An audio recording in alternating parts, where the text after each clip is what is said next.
बिस्मिल्लाहिर्रहमानिर्रहीम। अस्सलाम वालेकुम। जमहूरियत के लिए बहुत सारे लोगों ने कुर्बानियाँ दी हैं। सियासतदान, शायर, वकला, अदीब, दानिशवर, कालम नवीस, एंकर, साफ़ी और पॉलिटिकल वर्कर्स भी शामिल हैं।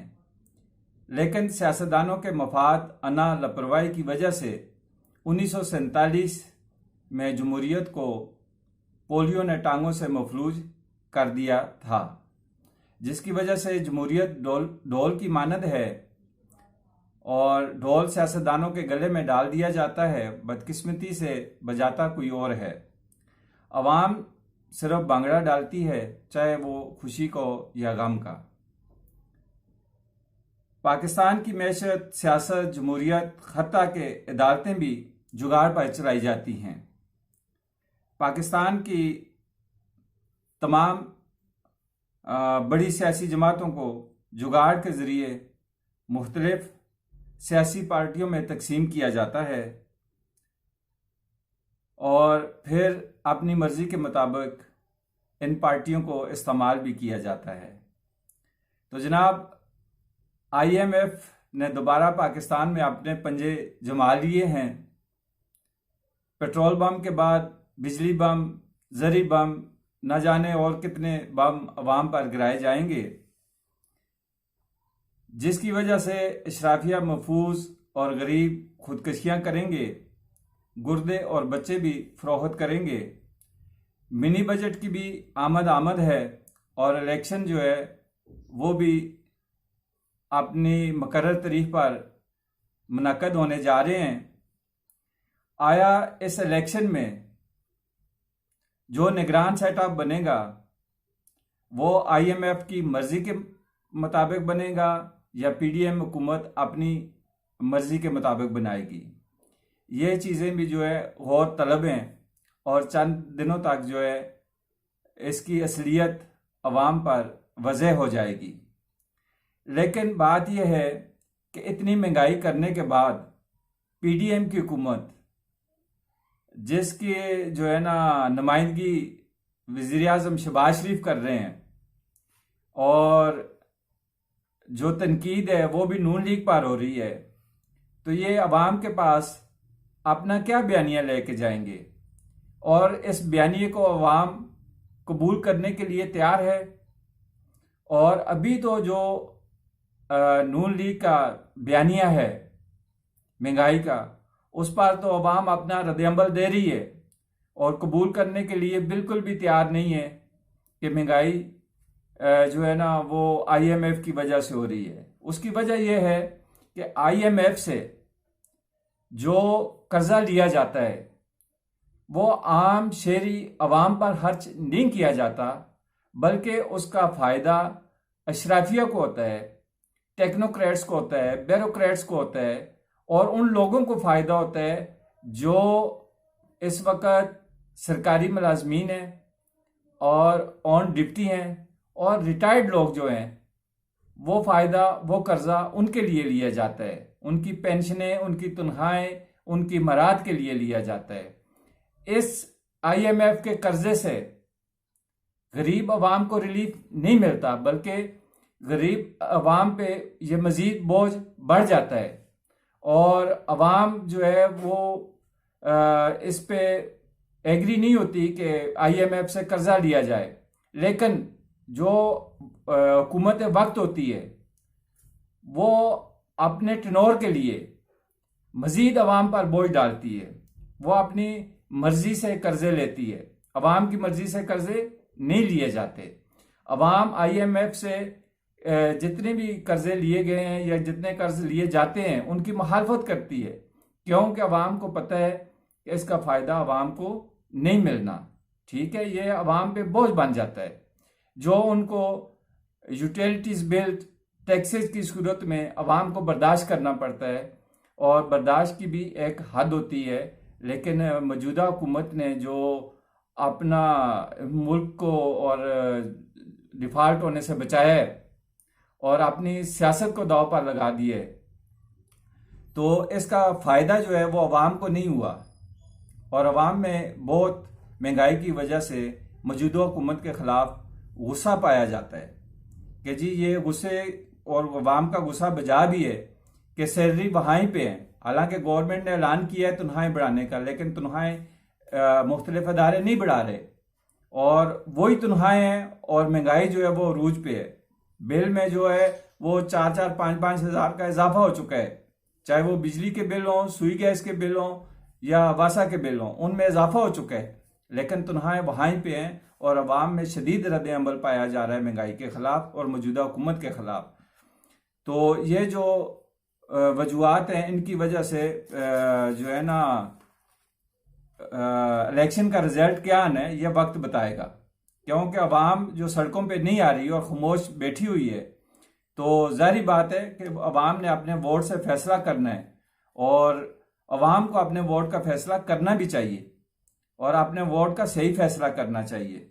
IMF के चक्रों में जो है ना अवाम को अपना फैसला नहीं करना चाहिए। IMF जो है वो जो IMF की वजह से महंगाई हुई है वो बहुत खतरनाक है और जो निगरान सेटअप है अगर वो भी IMF को हुआ तो फिर अवाम के लिए और मुश्किलात बढ़ जाएंगी। दूसरी बात यह है कि 20 साल जो प्रोजेक्ट इमरान खान था वो अपने इब्तदाई 5 सालों में ज़मीन बोस हो गया है। हालांकि इस प्रोजेक्ट को बहुत ज़्यादा जुगाड़ लगाए गए थे और बहुत कादावर अशखास को दूसरी सियासी जमातों से इकट्ठा करके इमरान के हवाले किया गया था।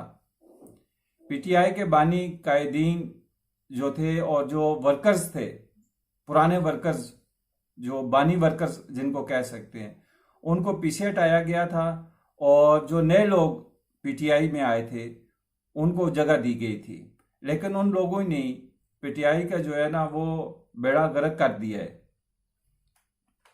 और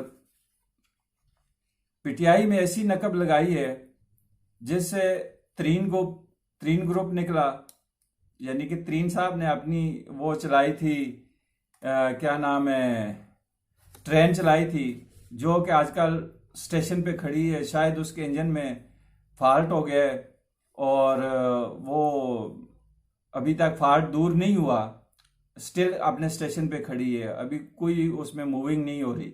जो सवारियां बैठी हुई हैं उनका भी अभी कंफर्म नहीं हो रहा कि वो सवारियां जंगीर तरीन की ट्रेन से उतर गई हैं या अभी तक जो है ना वो ट्रेन में बैठी हुई हैं। लेकिन उसके फौरी बाद जो नकब लगाई गई है और जो इमरान खान के लिए एक अनएक्सपेक्टेड काम था वो ये था कि परवेज़ खटक साहब और महमूद खान साहब जो साबका वज़राए आला KP के और साबका वज़ीर आला बुज़दार पंजाब के जो थे, इन्होंने तहरीक इंसाफ को खैरबाद किया और परवेज़ खटक ने जो है ना वो PTI की अहम विकटें उड़ा के रख दी और तकरीबन जो है ना KP के से PTI का उसने खटक साहब ने सफाया कर दिया और तहरीक इंसाफ के नाम पर भी उसने जो है ना जो टाइटल था तहरीक इंसाफ का उस पर भी वो कब्जा कर दिया और सिर्फ पार्लियामेंटेरियन का लफ्ज़ किया इस्तेमाल किया और बाकी वो जो है ना सब कुछ ले उड़ा है। परवेज़ खटक जो है वो एक मंझा हुआ सियासतदान है। उसने 2013 में PTI के पास KPK में सिर्फ 35 जो है ना सीटें थी, तो परवेज़ खटक ने दूसरी सियासी जमातों के साथ मिलकर, आज़ाद उम्मीदवारों के साथ मिलकर जो है ना तहरीक इंसाफ की हुकूमत बना ली थी और ख़ुद वो जो है ना वज़ीर आला बने थे और फिर जो है उसने KPK में PTI को बहुत ज़्यादा मजबूत किया था और इमरान खान साहब भी अपने हर जलसे धरने में KPK के अवाम से मुखातब होते थे, तो वो मुखातब बदौलत परवेज़ खटक साहब थे, क्योंकि जो पावर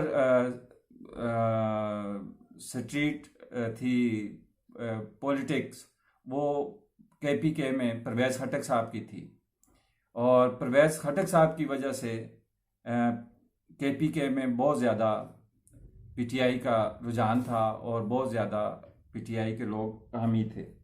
और अब जो कि पंजाब में जंगीर तरीन साहब ने अपनी ट्रेन चलाई हुई है जो फॉल्ट की वजह से भी रुकी हुई है, तो परवेज़ खटक साहब ने भी जो है ना KPK में हर डिस्ट्रिक्ट हर ज़िले में उसने अपनी जीप दौड़ानी है और PTI का उसने सफाया करके रख देना है। और PTI को इस इलेक्शन में बहुत ज़्यादा नुकसान अपने ही लोगों से होना है।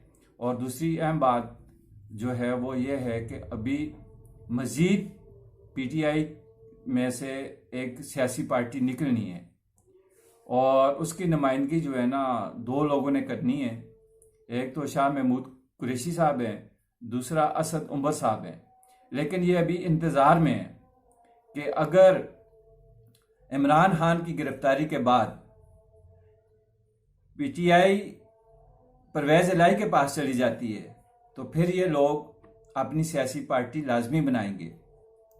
अगर PTI की नुमाइंदगी शाह महमूद कुरैशी के पास चली जाती है तो फिर असद उमर भी जो है वो PTI में दोबारा एडजस्ट किए जा सकते हैं या हो जाएंगे। अगर परवेज़ इलाही के पास मामलात चले जाते हैं तो फिर लाजमी बात है कि ये 2 अहम लोग जो PTI में तो इस वक्त मौजूद नहीं है, लेकिन इन्होंने अभी जो है ना किसी सियासी पार्टी में अपना ऐलान नहीं किया। हो सकता है कि ये भी फिर कोई अपने 2-4 या 10-12 दोस्तों के साथ मिलकर कोई सियासी पार्टी बना दें। चैनल को सब्सक्राइब करें, लाइक करें, शेयर करें। शुक्रिया।